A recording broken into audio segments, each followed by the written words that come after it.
நிச்சி உனக்காச்சு வேணாம் இனி வாய் பேச்சு வாய்க்குள்ளே முத்து குளிக்கலாம் பற்களே முத்தாய் மாறலாம் கிச்சு கிச்சு பண்ணிக்கலாம் பிச்சு பிச்சு தின்னுக்கலாம்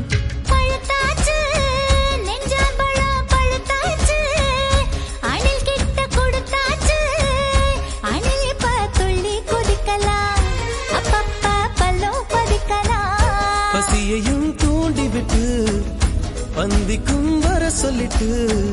இலைகளை மூடி ஓடுறியே பசி வந்தால் கனங்குவர் நீ பார்த்திரத்த முழுங்குவர் ஏ காணாங்கொளத்து மீனே உன்னை கவுட்டு போறேன் நானே நீ சமஞ்சதம் சாமி வந்து என் காதில் சொல்லிச்சு மானே